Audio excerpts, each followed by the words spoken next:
Oi, pessoas lindas, bonitas, gostosas e cheirosas. Tudo bom com vocês, meus queridos alunos e alunas aqui do cursinho de estagiário para o Ministério Público de Minas Gerais, na querida comarca de Itajubá? Tudo bom com vocês? Eu me chamo Pedro Brito Correia e hoje eu serei mais uma vez seu professor de Direito Penal, parte especial.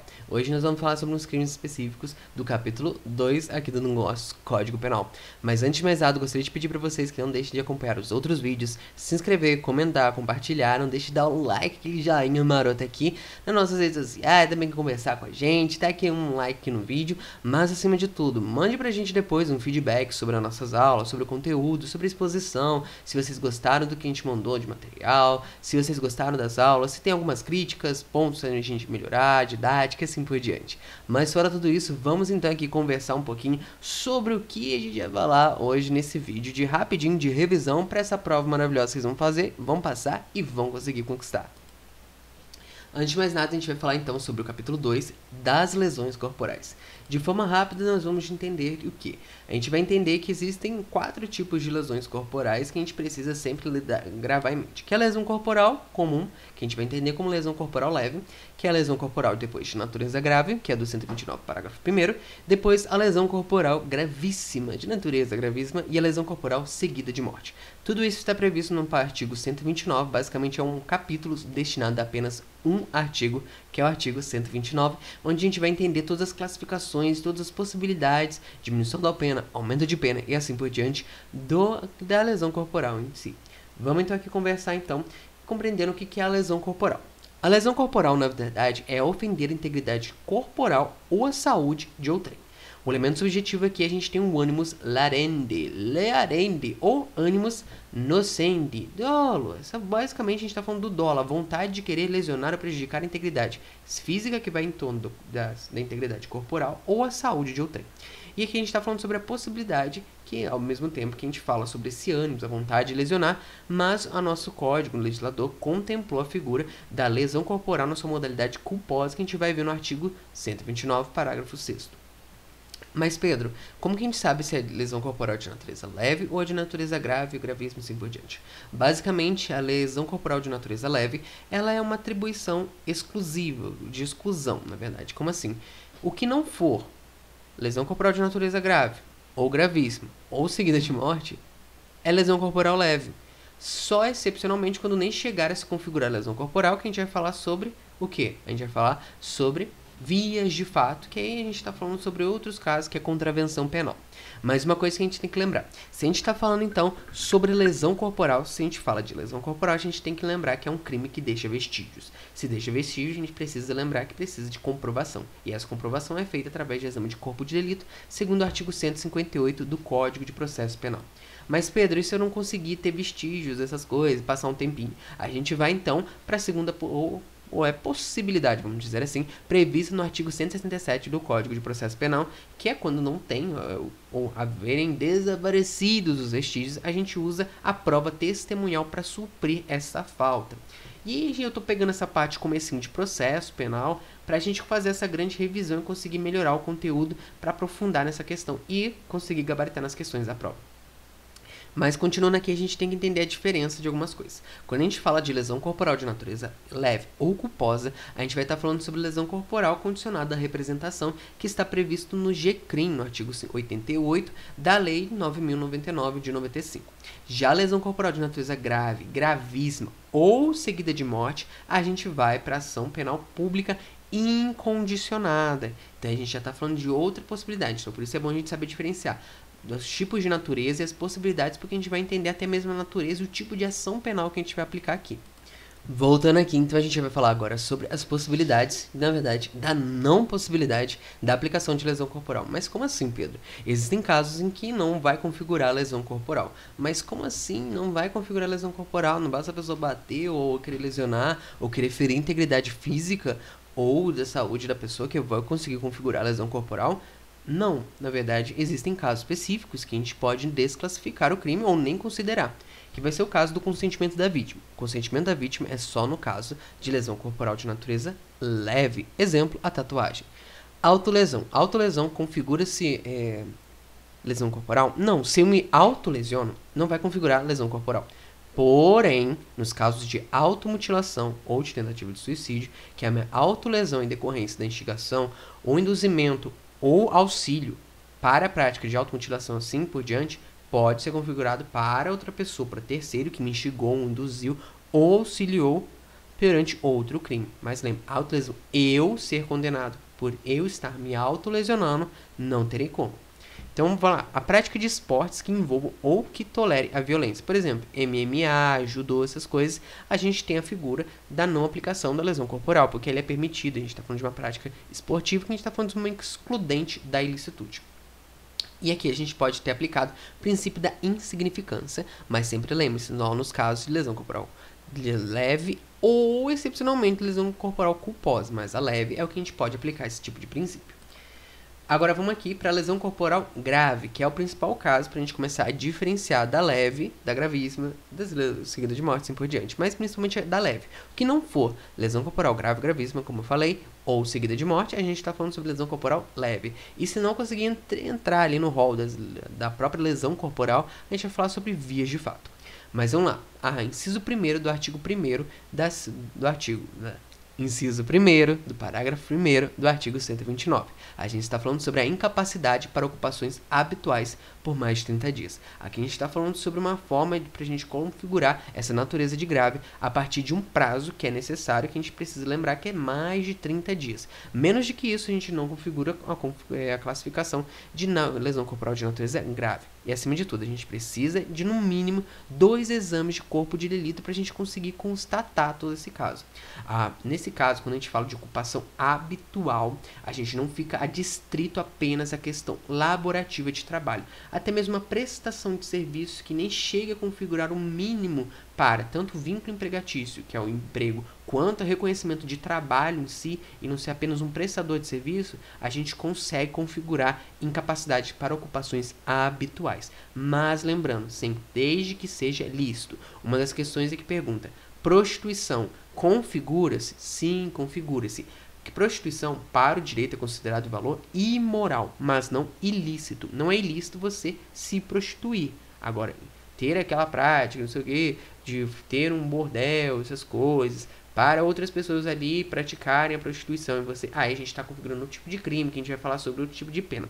Mas você se prostituir é considerado um ato imoral para a sociedade, pelas questões, mas não ilícito. Então, pode ser abarcado por uma lesão corporal de natureza grave, desde que seja por mais de 30 dias essa incapacidade para suas ocupações habituais. Outros 2 casos que a gente tem, caso de perigo de vida, que assim, colocou sua vida em risco, esse bem jurídico que é a vida, mas o principal é debilidade permanente de membro, sentido ou função, que é a terceira hipótese. Por que é legal a gente falar sobre essa parte? Porque é o que cai bastante em provas, no caso da sua, se cai essa questão, se cai uma possibilidade de lesão corporal, provavelmente, quando for falar de natureza grave, a gente pode se deparar com essa hipótese. Por quê? A debilidade permanente de membro, sentido ou função, a gente precisa entender que é essa debilidade permanente e que é um membro, sentido ou função. Membro a gente fala de braços, mãos, pernas e pés. Sentido, visão, tato, paladar, olfato, audição. Função, a gente tem todos os tipos de função biológica que o organismo humano tem, que é o quê? Sistema cardiovascular, respiratório, digestório, nervoso, sensorial, endócrino, excretor, urinário, reprodutor e assim por diante. Todas as hipóteses que sofrerem uma debilidade permanente em relação por uma lesão corporal, a gente vai aplicar a natureza grave. Lembrando, debilidade, a gente fala de algo duradouro, ou seja, mesmo que reversível futuramente, leve algo bastante tempo, um período de tempo muito considerável. Mas a gente também pode entender que debilidade permanente pode ser aquela questão que a gente tenha a função, por exemplo, eu tenho a debilidade do meu braço, que é um membro. Isso não quer dizer a perda do braço, ou seja, eu vou ter uma dificuldade motora com o meu braço, eu posso ter pro resto da vida prejuízos em usar a minha mão, mas não quer dizer que eu vou perder aquele meu membro. Que se eu perder aquele meu membro, a gente vai estar falando sobre outro caso que vai para a natureza gravíssima. Continuando aqui, a gente tem a aceleração do parto. O que a gente precisa lembrar?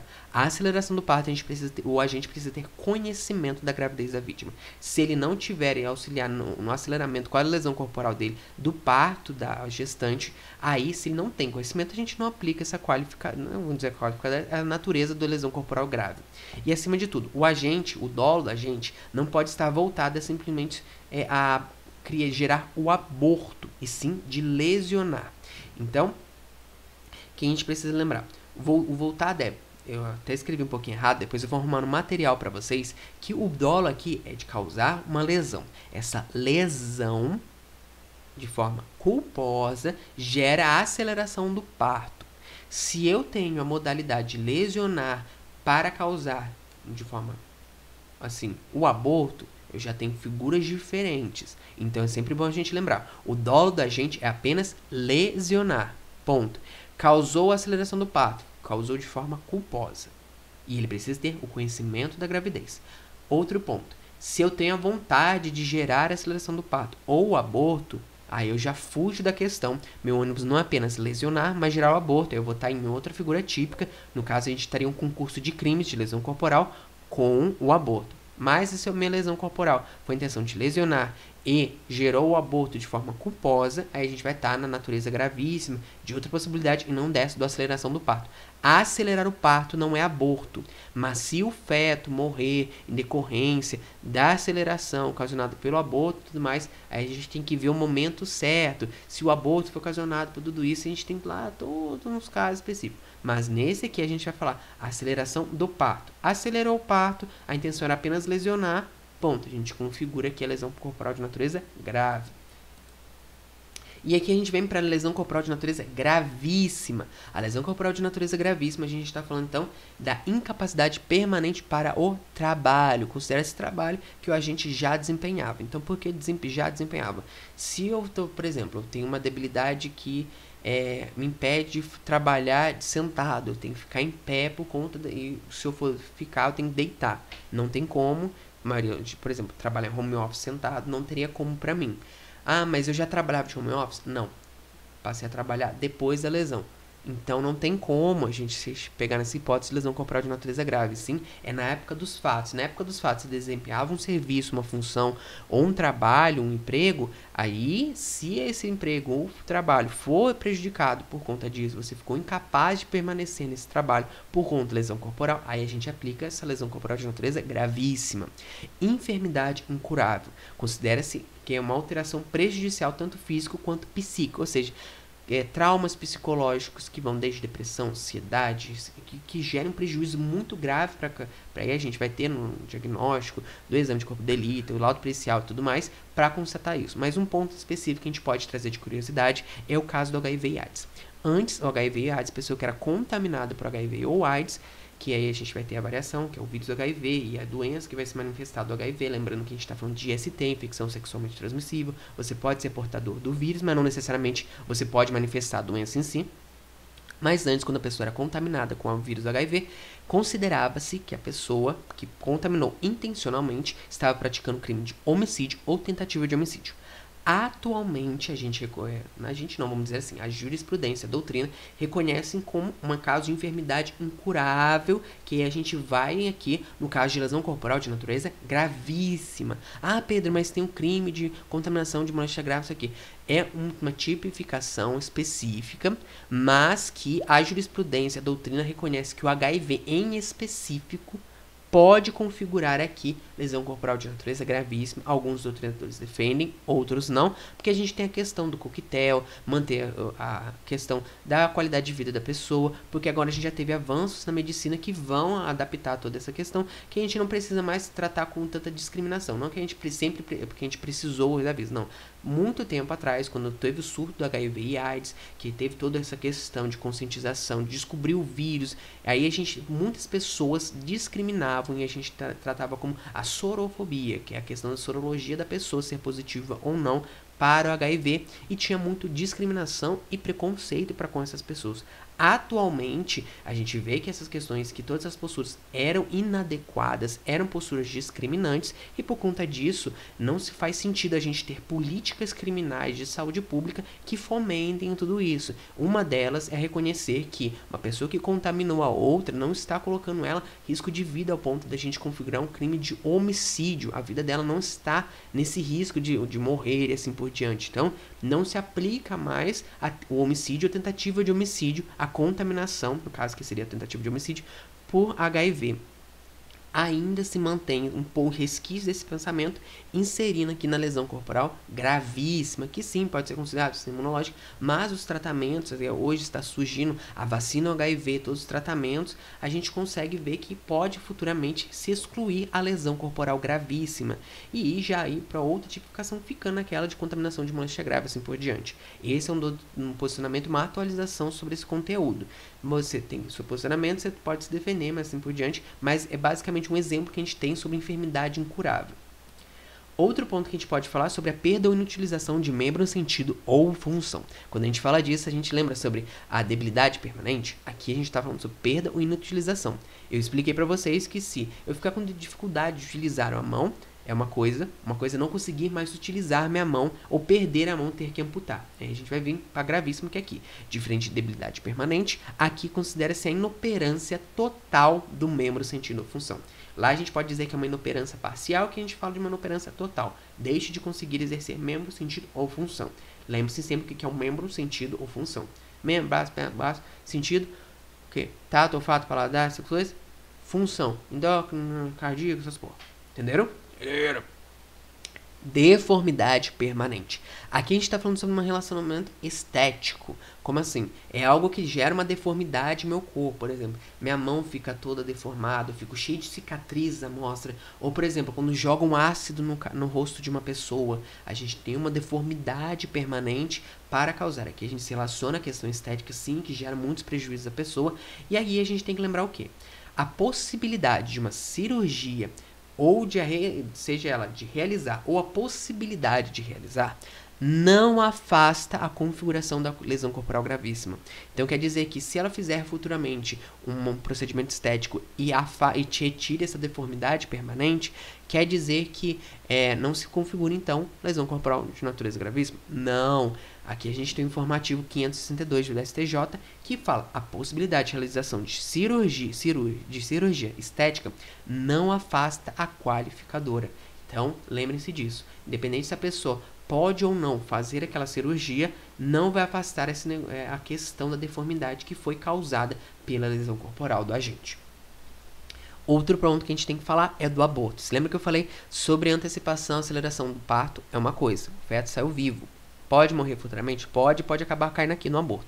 Mas aqui a gente está falando sobre uma figura pré-ter-dolosa. A intenção é lesionar e o resultado, de forma culposa, virou o aborto. Então, lembre-se de todos, tanto na aceleração quanto outros casos, até mesmo na aula que eu falei sobre o aborto, e a gente teve que lembrar o quê? Que ter o conhecimento da gravidez. Não basta eu apenas simplesmente fazer alguma coisa e não ter conhecimento que a pessoa está grávida ou não. Eu preciso ter conhecimento para a prática da lesão corporal que gere o aborto. Mas lembrando, a intenção é lesionar. O aborto é uma consequência.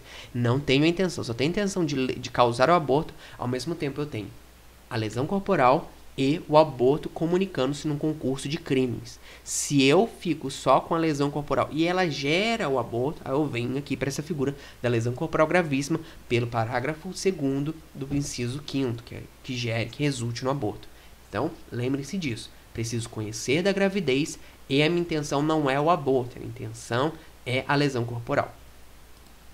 Continuando aqui, a gente tem a lesão corporal seguida de morte, que é que, mais uma vez, é uma figura pré-ter-dolosa que eu estou falando sobre. A intenção é lesionar e o resultado acaba gerando o quê? O resultado é a morte. Mas olha aqui que a redação fala. Se resulta morte e as circunstâncias evidenciam que o agente não quis o resultado, nem assumiu o risco de produzi-lo. Aí a gente já vem com as figuras do quê?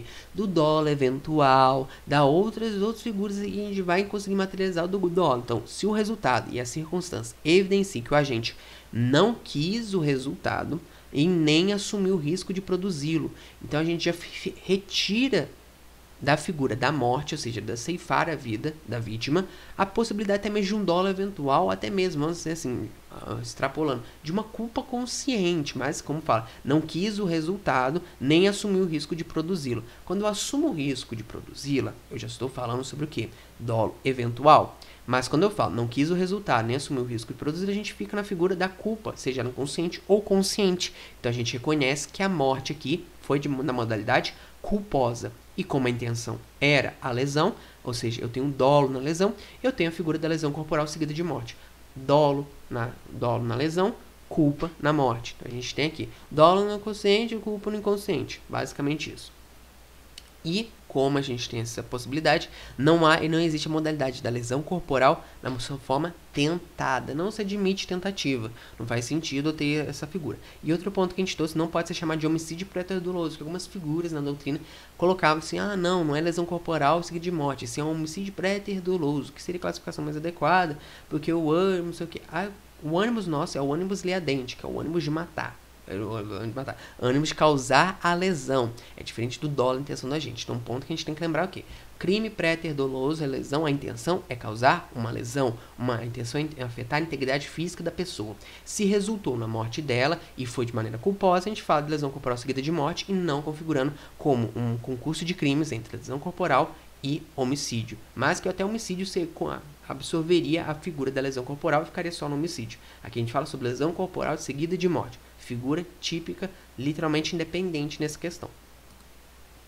E aqui a gente vem com o parágrafo 4º, que a gente fala sobre a diminuição da pena. A diminuição da pena, na verdade, a gente está falando sobre aquelas questões que a gente vai falar sobre homicídio privilegiado, que a gente viu na aula de homicídio, que a gente falou sobre as possibilidades do, como vamos dizer, o privilégio dentro de questões relevantes de valor social, valor moral, logo seguido injusta provocação da vítima, que a gente tem uma redução de 1/6 até 1/3. Basicamente, a gente vai pegar as mesmas figuras da explicação lá do homicídio privilegiado. Pedro, você pode explicar de aula? Não. Volta, vai lá no vídeo de homicídio privilegiado e a gente vai debater sobre o que é um relevante valor social, que é a questão de interesse coletivo, valor moral, relevante valor moral, a gente fala sobre interesse particular e logo em seguida injusta provocação da vítima, que tem a figura do logo em seguida e injusta provocação da vítima, a questão de imediatidade e tudo mais. Vai lá no vídeo, retoma e vê essa questão, aproveita, dá um like lá e valoriza o vídeo do professor aqui, tudo bom. Mas enfim, a gente tem que lembrar o quê? Juiz não pode aplicar, ele deve aplicar. Por isso que eu coloquei aqui o marcadinho, o pode. Porque a doutrina de jurisprudência já reconhece que isso aqui não é uma faculdade do juiz se eu aplico ou não privilégio. A gente faz essa analogia com o homicídio privilegiado, esse entendimento de que o quê? O juiz, o magistrado, magistrado, não podem, por bel prazer, escolher se vão aplicar o privilégio ou não. Se configurou ali as possibilidades de valor social, valor moral ou sob domínio de violenta emoção e logo em seguida de justa provocação da vítima, configurou o privilégio. Eu vou aplicar a lesão corporal privilegiada nessa questão. Então, eu vou aplicar no juiz, como eu falei aqui, o juiz não pode, ele deve aplicar. Lembrem-se disso. Substituição da pena. Aqui a gente vai ter a possibilidade de afastar nas lesões corporais que não sejam graves, ou seja, somente lesões corporais leves ou culposas, que aí a gente vai falar sobre substituição da pena de, em vez de aplicar a pena em si, de detenção, essas coisas, a gente vai aplicar logo a pena de multa. Eu tive que riscar ali porque falava de 200 mil réis, 2 mil contos de réis. Não, a gente não estava falando aí. Aplica sobre dias multas, aqui toda aquela aplicação da lei, de como a gente faz a contabilidade da multa. Mas quando a gente vai aplicar ela, se ocorrer, na qualquer uma das hipóteses do parágrafo anterior, qual que é o parágrafo anterior? Parágrafo 4º, que é no caso de crime impelido de motivo de relevante valor social e moral, sob domínio de violenta emoção, logo seguida injusta provocação da vítima, que será, para nós, a lesão corporal privilegiada, e as lesões são quando elas são recíprocas, ou seja, você bate na pessoa, você bateu nela porque ela te bateu, assim por diante. Então a gente tem essa figura da substituição da pena. Mas a maioria das doutrinas a gente colocam que o quê? A figura no caso, da lesão corporal leve. Dificilmente a gente consegue ver na lesão corporal grave, gravíssima. Sim, pode ocasionar, sim, pode gerar por exemplo, você saiu com uma lesão corporal grave e a vítima também, e a gente pode aplicar a substituição e aí aplica a multa. Cada caso é um caso, a gente precisa analisar. Mas nas lesões corporais leves é bem mais fácil da gente conseguir visualizar isso. Ambas pessoas se batem, aplica, de forma lesões recíprocas, aplica a substituição por multa. Mas a gente também tem que lembrar, na hipótese também do parágrafo anterior, a gente tem ali impossibilitado também a figura da substituição por multa. Mesmo que ela apresente também uma diminuição da pena de 1/3 até 1/6, assim por diante.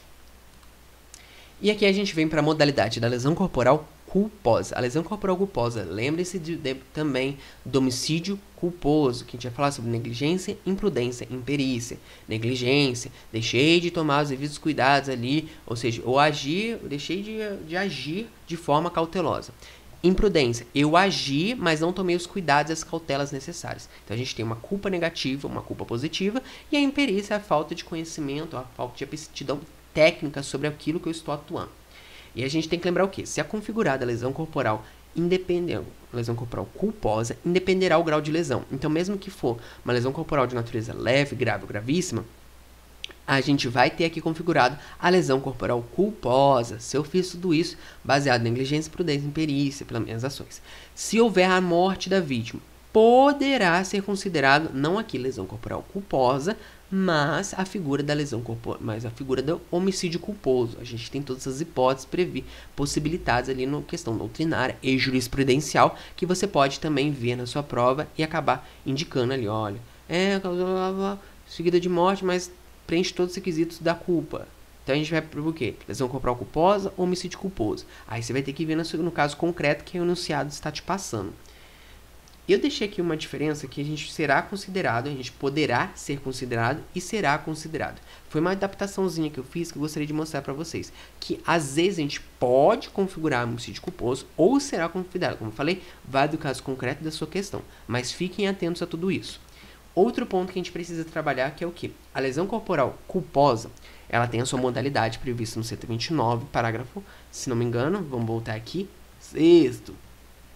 Acabei de ler, já esqueci. Mas a gente tem que lembrar, se ela for no caso de na direção de veículo automotor, a gente não aplica o 129, parágrafo 6º. A gente vai direto para o 303 do CTB, que é uma previsão específica do Código de Trânsito Brasileiro. Há alguns momentos a gente vai aplicar ali analogia, assim por diante. Mas se ela já tem essa previsão, a gente não pega aqui do 129. A gente já vai direto no artigo que fala. Aqui a gente tem um aumento de pena pelo parágrafo 7º, que fala que aumenta-se a pena de 1/3 se ocorrer nas hipóteses do parágrafo 4º e do parágrafo 6º. Como assim? Quais são as hipóteses? Ou seja, mas é o parágrafo 4º, parágrafo 6º do 129? Não, do 121, que é do crime de homicídio. A gente vai estar falando sobre o quê? Sobre homicídio culposo, naquelas hipóteses o quê? Ai, Pedro, mas tá muito pequena a letra, mostra aí no slide, tô com preguiça de ler. Vamos então ver aqui, então. A gente vai ver aqui, parágrafo 4º do 121, que vai falar o quê? Inobservância de regra técnica, de profissão, arte ou ofício. Lembrando, é diferente de imperícia. Aqui a pessoa está formada e apta a praticar esses atos de técnica, de profissão, de ofício. Mas ela pratica de forma errada. Ou ela deixa de praticar aquilo que é o mínimo que se exige para a profissão dela. Como eu dei no exemplo lá do homicídio, que a pessoa, o médico que tem conhecimento de que ele precisa saber o tipo sanguíneo da pessoa para uma transfusão, a pessoa, a vítima no caso, tem sangue de O negativo, ele coloca para sofrer transfusão de AB positivo. Não faz sentido, é o mínimo que ele deveria saber, então a gente aplica então aqui a inobservância de regra técnica de profissão, arte ou ofício. Aqui a gente tem a continuação, se o agente deixa de prestar imediato socorro à vítima, não procura diminuir as consequências de seu ato e ou foge ou evita a prisão. Aí tem aquela divergência doutrinária de que não pode gerar prova contra si mesmo, mas aí a gente fica nessa divergência porque na prova isso vai estar segue a literalidade da lei para não dar ruim para você.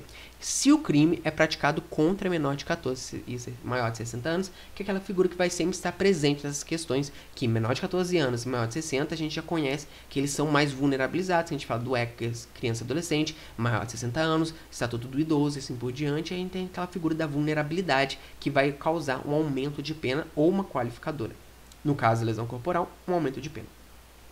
Mas aqui no caso a gente vai de novo retomar o 121, parágrafo 6º, que a gente vai falar então aqui se o crime é praticado por milícia, sob pretexto de prestação de serviço de segurança ou grupo de extermínio. Aquela figura, mais uma vez, da milícia privada e que vai configurar um caso de aumento de pena na lesão corporal. Por que, Pedro, você está passando tão rápido? Porque aquilo eu já falei na aula de homicídio, eu já dei uma aprofundada lá. Aqui, como a gente está num programa de revisão com vocês, faz mais sentido eu só passar assim, explicando os pontos mais importantes de vocês estarem retomando.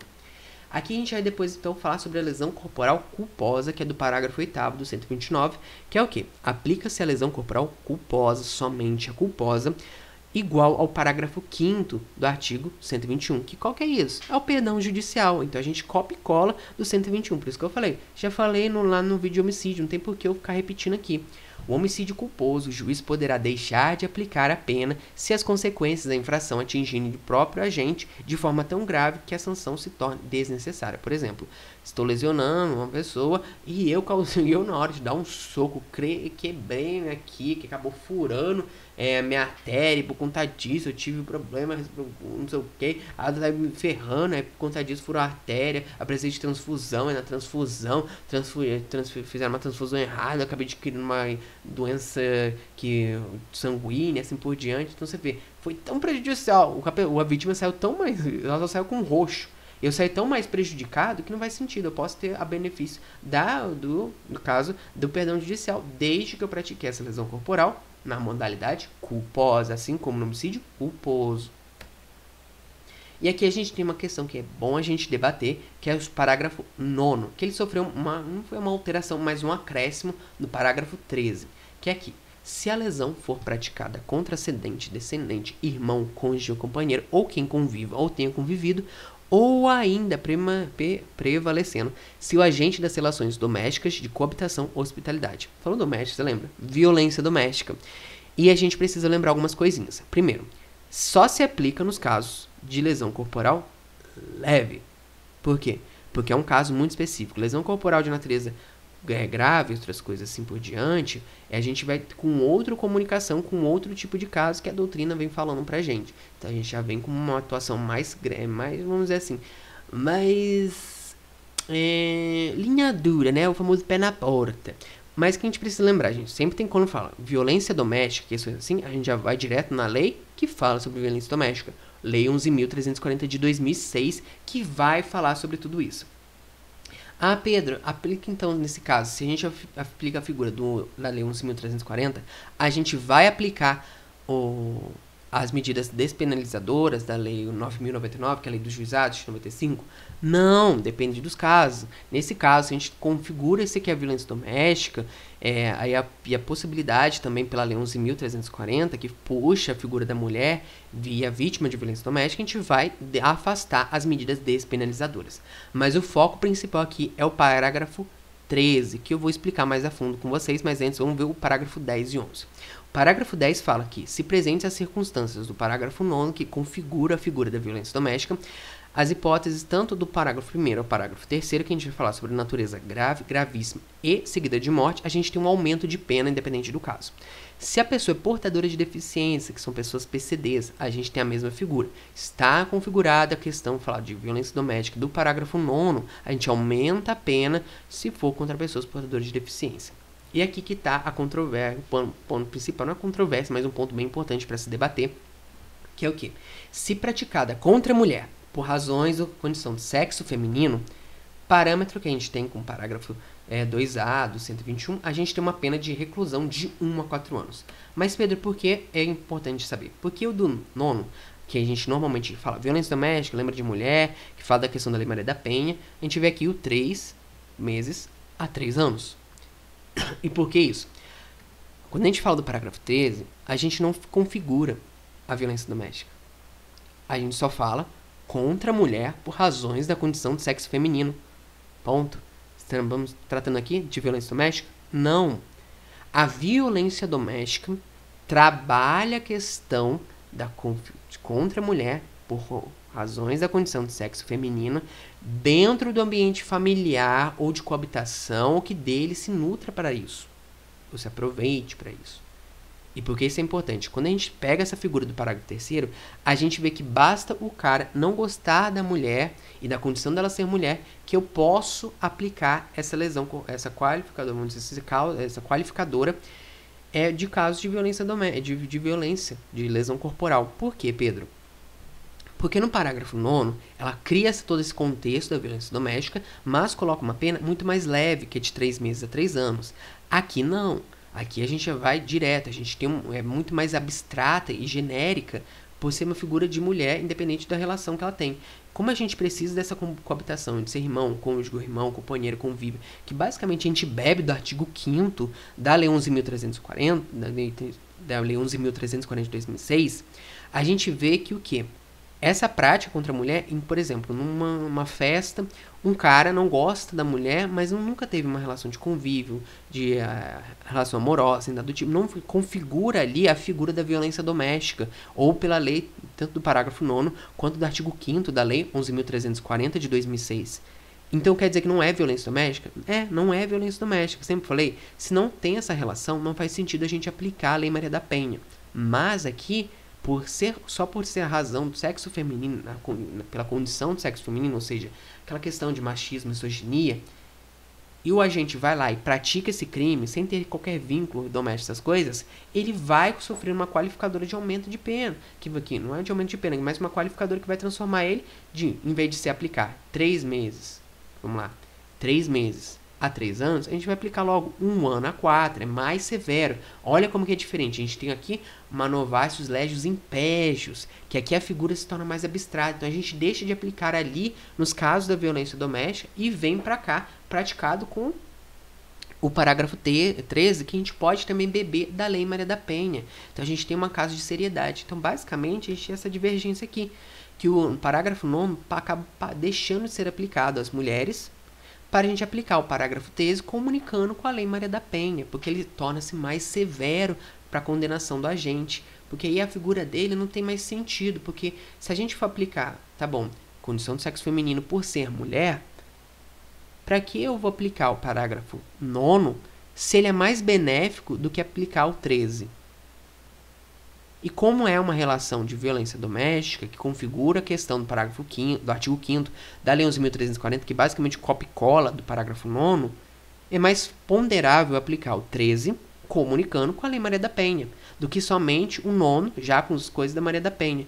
Porque o 9º vai dar uma pena muito leve em relação ao 13. Entendeu? Porque é mais importante a gente aplicar o 13 e desconsiderar agora para a mulher em condição de sexo feminino a figura do parágrafo 9º. Então, basicamente, a figura da violência doméstica ali do parágrafo 9º fica para homens. E outras questões que não abarquem a violência doméstica presentes no artigo 5º da Lei 11.340 de 2006. Basicamente, o 11 ali surge com essa questão. Ah, mas Pedro, então quer dizer que no homem ali na zona corporal, configurando, por exemplo, um pai que agride o filho, que é descendente, na lesão corporal, vai sofrer, e o filho não é menor de 14 anos, porque a gente estaria com ECA, essas coisas, vai querer, então quer dizer que ele vai sofrer os benefícios da lei, não sei o que, da lei 11.340, porque é uma violência doméstica? Não. Ali vai ter uma tipificação específica para um tipo de violência doméstica mais ampla que a própria Lei Maria da Penha, que vai se limitar à questão do gênero feminino, que vai se tratar sobre mulher e a questão da condição de ser mulher. Bom, é ali que eu vou tratar sobre a Lei Maria da Penha. E aqui o parágrafo 3º, 13, na verdade, ele afastou a figura doméstica e familiar e só trouxe a figura do sexo feminino em razão de ser mulher. Ponto. Essa possibilidade se tornou um pouquinho mais abstrata. Então a gente tem 3 tipos de possibilidade. Uma violência doméstica sem ter a Lei Maria da Penha, a violência doméstica com a Lei Maria da Penha e simplesmente uma violência contra a mulher simplesmente por ser mulher que não está inserida na Lei Maria da Penha, mas que vai se comunicar, mas que não vai precisar ter a questão de coabitação, domicílio, essas questões. Eu demorei mais tempo, porque é uma questão atual que a gente precisa debater, que na sua prova pode te dar essa dúvida em relação a tudo isso. Então, eu até deixei uma explicação. Só acontecerá se o delito contra a mulher envolver a violência doméstica e familiar, que aí a gente faz a comunicação com a Lei Maria da Penha. Logo, nem todo criminoso que envolver menosprezo ou discriminação contra a condição do sexo feminino será de violência doméstica. E se o ânimo dele é causar uma lesão, a gente aplica o parágrafo 3º, o parágrafo 13. Competência. Quando a gente tem o parágrafo 13 mais a Lei Maria da Penha, a gente tem uma ação penal pública incondicionada. Ponto, acabou, que está previsto na lei. Ponto divergente da doutrina. Só se aplicar o parágrafo 13, a gente entende que, por não envolver a questão da violência doméstica, da questão de âmbito doméstico e familiar, não aplicando a Lei Maria da Penha, não seria caso de ação penal pública incondicionada, e sim apenas ação penal pública condicionada à representação. E aí a gente tem a divergência doutrinária. Uns falam que é incondicionada, outros falam que é condicionada à representação. E a gente trouxe aqui para vocês a súmula 542 do STJ, que fala: ação penal relativa a crime de lesão corporal resultante de violência doméstica contra a mulher. Então, se não for a questão de violência doméstica, na súmula do STJ, que pode estar um pouquinho desatualizada, porque é muito recente essa alteração, traga pelo parágrafo 13, a gente tem que é pública incondicionada, mesmo que a lesão corporal seja leve. Mas aí que tá, ela fica distrito à questão de violência doméstica contra a mulher. Então, se não está na relação doméstica ou familiar, não tem por que aplicar a Lei Maria da Penha em todas essas questões que transformam até mesmo a lesão corporal de natureza leve, que é condicionada à representação, a uma ação penal pública incondicionada. Então, tem todas essas questões divergentes que a gente precisa refletir sobre esse assunto. Como essa figura do parágrafo 13 mudou muito a sistemática, até mesmo a figura da Lei Maria da Penha nessa questão de lesão corporal. E aqui a gente tem o quê? Inaplicabilidade do princípio da insignificância. Segundo a súmula 589 da STJ, é inaplicável o princípio da insignificância nos crimes ou contravenções penais praticadas contra a mulher no âmbito das relações domésticas. Lembre-se, no âmbito da relação doméstica e familiar. Lembre-se sempre, se socorre do artigo 5º da Lei 11.340 de 2006. Mas, Pedro, por que você está reforçando tantas essas questões de gênero, não sei o quê? Porque muitas das provas hoje em dia que estão fazendo tanto de concurso quanto a OAB estão levando em conta todas essas questões de gênero, violência doméstica. Caiu no OAB com pegadinha, no exame 32, caiu agora no exame 33, caiu também na prova de estagiário do Ministério Público aqui do Estado de São Paulo, caiu também em outras questões de TJ e assim por diante. Então essa figura está muito importante. Teve a gente agora a atualização da Lei Maria da Penha, aniversário da Lei Maria da Penha e tudo mais. Então a gente tem todas essas questões que pode cair e incidir na sua prova. E são atualidades jurídicas que é muito importante a gente estar a par sobre essas questões. Outro ponto que a gente precisa lembrar. Em relação ao parágrafo 13, é inaplicável o princípio da insignificância também. Ah, Pedro, mas você falou que é só no caso de violência doméstica. Sim, mas é inaplicável. A gente tem uma questão que o princípio não faz sentido a gente tratar como o princípio da insignificância a lesão corporal pela razão da condição de sexo feminino ou por ela ser mulher. Ah, Pedro, mas não é questão de violência doméstica familiar da Lei Maria da Penha. A Lei Maria da Penha busca proteger a violência de gênero, que vai abarcar, seja ela na violência na condição de habitação da violência doméstica ou familiar, ou em razão do sexo feminino ou não, ou as duas juntas. A questão é violência de gênero. Então, não faz sentido a gente aplicar o princípio da insignificância, que vai, de certa forma, beneficiar o agente e, de certa forma, não punir ele. E ponto muito importante que eu sempre estou falando aqui com vocês. Mulheres trans e travestis são beneficiadas pelo parágrafo 13? Sim, são beneficiadas. Se é aplicado a Lei Maria da Penha a elas, também é aplicado aqui o parágrafo 13, todas aquelas questões que a gente vem falar sobre o reconhecimento do gênero. A Lei Maria da Penha fala sobre gênero, e ela é um referencial para a gente interpretar aqui essas questões sobre o conceito de mulher em relação de ser mulher. Questão de gênero, não estamos falando de sexo biológico, lembre-se disso, gênero. Então a gente vai aplicar a mulheres trans e travestis. Outro ponto que a gente vai falar agora é sobre o aumento de pena no funcional. Você lembra que eu falei pra vocês no homicídio? Lembra porque vocês assistiram o vídeo do tio. Você assistiu? Tá assistindo? Não assistiu? Vai lá assistir, tá bom? Senão eu conto a resposta, vou ficar aqui esperando. Brincadeira, a gente tem uma revisão aqui pra fazer, já vai dar quase 1 hora de vídeo. Vamos lá. O aumento de pena por lesão corporal funcional, que basicamente retoma aquelas questões do artigo 142, 144 da Constituição Federal, integrantes do sistema prisional da Força Nacional de Segurança Pública. Ou, lembre sempre, em relação ao exercício desta função ou em decorrência dela. Se não for isso, a gente não aplica essa questão. Ou pode ser aplicado contra o cônjuge, seu companheiro, parente, consanguíneo até 3º grau. E a gente vai aumentar a pena em 2/3. Mas, Pedro, por que a gente tem que lembrar disso? Porque tem aquele debate do parente consanguíneo até 3º grau, que filho adotivo não entra porque ele não é consanguíneo. E se eu fizer essa interpretação, mesmo que a Constituição considere como filho, a gente vai ter uma interpretação, o quê? Uma interpretação, não vai, vocês leem, o quê?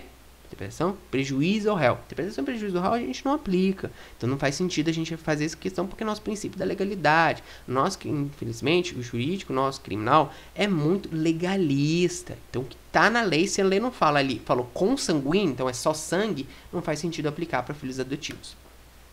Então a gente vem aqui outro ponto sobre o aumento do funcional, que a gente vai falar sobre a diferente, que como eu falei que a gente bebe ali do homicídio, do homicídio no parágrafo 2º, inciso 7º, a diferença do lesão corporal funcional com esse aumento de pena funcional é basicamente a própria palavra. Enquanto no homicídio é considerado uma qualificadora, na lesão corporal ela é um caso de aumento de pena. Qualificadora é uma coisa, aumento de pena é outra. Qualificadora eu tenho uma pena específica. Aumento de pena, eu tenho uma pena para aquele crime e eu vou aumentá-la. Olha como que é diferente. E acima de tudo, que é na lei de crimes hediondos. A lei de crimes hediondos fala o quê? Se da lesão corporal for gravíssima ou seguida de morte, lembre-se, gravíssima, a previsão da lei, se não me engano, 8.072, que fala sobre os crimes hediondos, é o quê? Gravíssima. Então, o parágrafo 1º que fala que resulta lesão corporal de natureza grave, não entra nesse rol. Então, se eu falo da lesão corporal gravíssima ou seguida de morte, que esteja dentro desse rol do aumento funcional, eu vou ter, além disso tudo, esse aumento de pena, a gente torna isso aqui um crime hediondo. Então, a gente vai seguir o rito de crimes hediondos. Que aqui eu trouxe a redação. Nossa, eu nem olhei, gente. Eu nem olhei. Nossa, como eu tô bom. Lei 8.072 de 90, que vai falar sobre, no seu artigo 1º, inciso 1A, lesão corporal dolosa de natureza gravíssima, que ele já faz o referencial com a lei específica, que é o parágrafo 2º, a lesão corporal seguida de morte.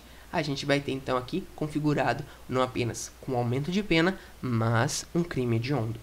Se eu não me engano, e a gente terminou essa revisão, a gente falou, então, basicamente, eu sendo professor de vocês, a gente falou o quê? Sobre os crimes contra a vida, homicídio, induzimento, instigação, auxílio, preparo, suicídio, automutilação, aborto, infanticídio e assim por diante. A gente falou depois aqui sobre lesão corporal, mas agora a gente tem que dar tchau, né? Fazer aquele meme do Teletubbies. Tá na hora de dar tchau. Por quê? Porque a gente já terminou essa aula. Eu espero que você, seja aluno ou aluno que esteja me assistindo aqui pelo cursinho, que dê tudo certo, faça a prova com calma, se dedique, estude, revise a prova, mas lembrando, a prova não é o que vai dizer o que você é. A prova não é um referencial de que você é na vida, aquela nota não é um referencial de se que você é bom ou não é, se você é estudioso ou não é. Nós temos problemas familiares, problemas pessoais, questões de tudo quanto é tipo de coisa que pode influenciar no meio da nossa prova. Então lembre-se sempre, não é porque você não passou nessa prova, que não conseguiu esse cargo, ou que você não conseguiu nem tirar uma nota boa, que você é ruim, ou até mesmo que você conseguiu passar, tirou uma nota boa, que aquilo vai dizer que você é só aquilo. Você é muito mais do que tudo isso e você é capaz de conseguir mudar a sua vida e a vida das pessoas ao seu redor. Então não deixe de estudar, se dedique. Mas agora já estou tomando muito do tempo de vocês. Gostaria de agradecer a oportunidade de estar aqui dando a aula para todos vocês e muito obrigado por tudo. Um beijo, um cheiro e um queijo. E lembre-se sempre, deixe aqui o like, o joinha, comente, compartilhe, se inscreva no canal, mande o feedback sobre as aulas que nós gravamos, seja para mim ou para os outros professores. Se você está precisando de ajuda, aqui minhas redes sociais, meu e-mail de contato, meu Instagram, manda mensagem para mim, conversa um pouquinho comigo. Se você tiver com dúvida, precisando de alguma coisa, quer aprofundar ou falar de outro assunto que eu gosto, que eu domino, ou até mesmo que você goste, que possa comentar junto, tá bom? E mais uma vez, muito obrigado, um beijo, um cheiro e um queijo, e não se esqueça, você é capaz de mudar o mundo. Não deixe de acreditar em você e lembre-se, a nota que você tirar, a prova que você fazer, passou ou não passou, o importante é você estar continuando estudando e se dedicando. Até mais. Tchau, tchau, gente. Um beijo. Vejo vocês na próxima.